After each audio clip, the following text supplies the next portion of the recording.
Pois é, e tudo isso tem a ver com a alta de impostos e também com a alta da inflação, e quem paga são os consumidores, né?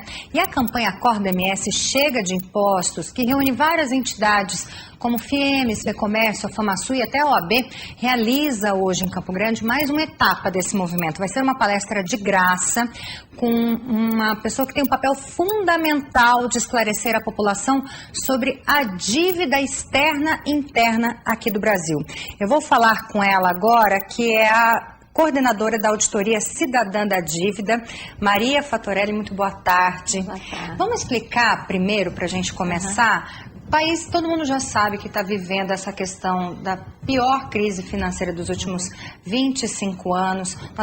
Estamos no meio de uma crise política gravíssima, que a população está reagindo, felizmente, tentando ir às ruas, buscando uma melhora do país.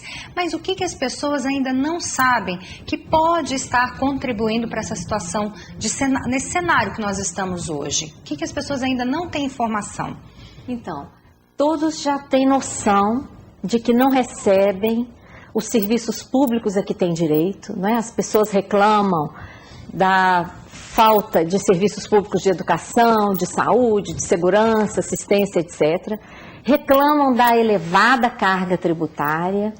O que a sociedade ainda não percebeu é que a verdadeira chaga da nossa economia é a denominada dívida pública, né? Uma dívida que nós, da Auditoria Cidadã, temos investigado, uma dívida sem contrapartida real. Vamos explicar para as pessoas entenderem o que é essa dívida pública. É a dívida que a gestão municipal, estadual, federal faz com bancos privados? É isso? Sim. E o que isso impacta?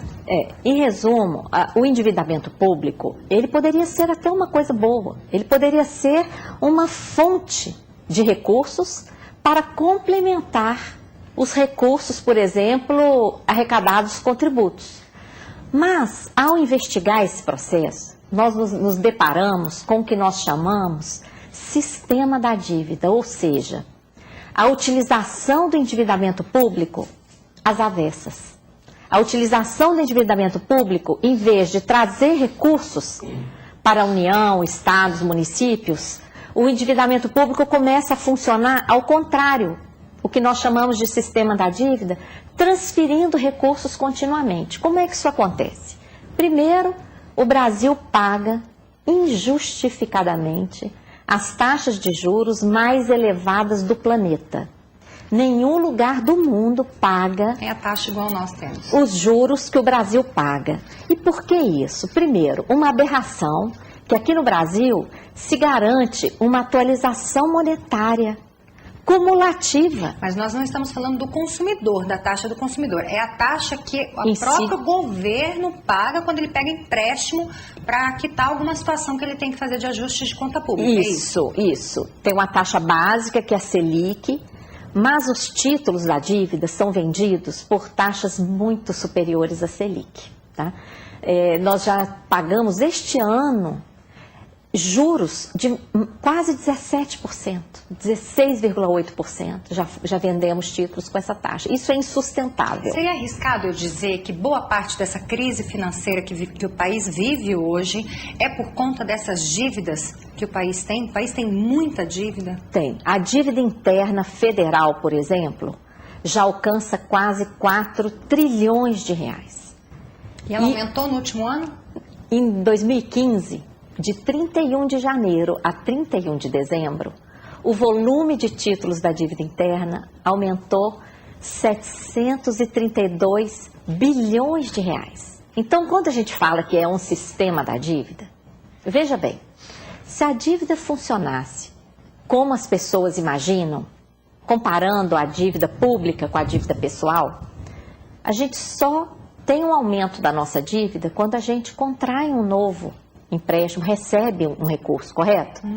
Se a dívida aumentou em 11 meses do ano passado, 732 bilhões de reais, nós teríamos recebido essa importância. Não deveria estar faltando recursos para saúde, educação. transportes. Nem seria necessário aumentar impostos. Nem seria necessário. Nem criar novamente a CPMF, como o governo está dizendo. De forma alguma. Então, onde foi parar esse recurso?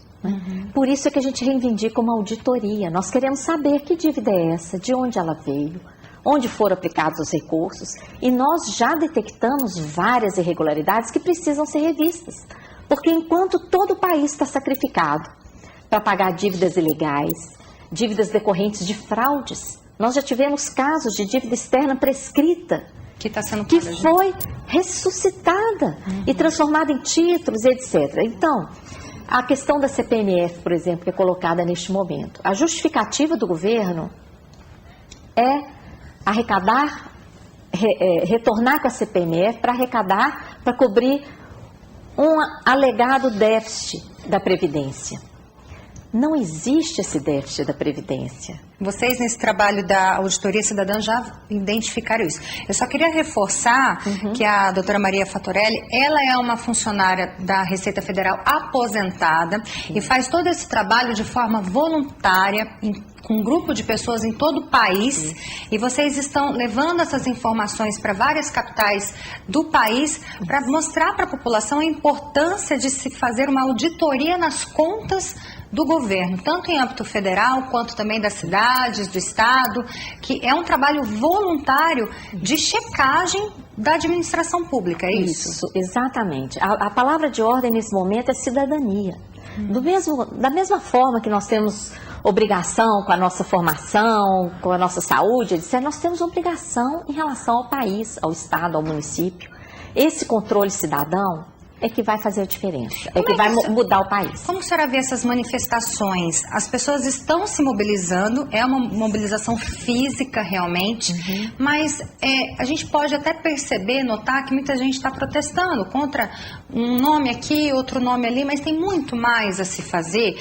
Como, por exemplo, o seu exemplo, que é buscar todo o entendimento que você já tem, que você já tinha de anos de profissão, e colocar isso a serviço da nação, por exemplo. Seria um diferencial que a população pode agora. É o que a gente luta para construir, uma mobilização social consciente. De forma que as pessoas não apenas digam fora, mas elas digam, eu quero isso. E elas saibam que, porque o Brasil não é qualquer país.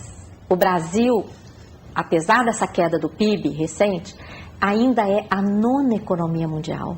Nós somos autossuficientes em todas as áreas. Não era nem estar pagando mais R$15 no quilo da maçã, né? Não. Porque a gente teria condições de produzir isso de uma forma muito mais barata, né? Por isso que a gente tem que analisar essa questão tributária inserida no modelo econômico. O modelo econômico que está privilegiando o gasto financeiro de forma abusiva, sacrificando toda a nação para pagar os maiores juros do mundo de forma injustificada, sobre dívidas que nunca foram auditadas, e com um desajuste econômico. Quais as metas do nosso modelo econômico? Não é o nosso desenvolvimento socioeconômico, não é a vida digna das pessoas, não é o pleno emprego. Nós estamos aí com toda a economia voltada para o atingimento de metas que alimentam o sistema da dívida, que é a meta de superávit, a meta de inflação de uma forma que não combate o tipo de inflação que nós temos. Uma meta de inflação que aposta nos juros elevados. Por exemplo, subir juros vai fazer baixar o preço da maçã? De forma alguma. Nossa inflação é provocada por um aumento abusivo da energia, da telefonia, do combustível, do transporte, os chamados preços administrados, por falta de investimento, porque temos aí uma política monetária controlada pelo FMI até hoje, que exige que nós tenhamos uma base monetária muito restrita.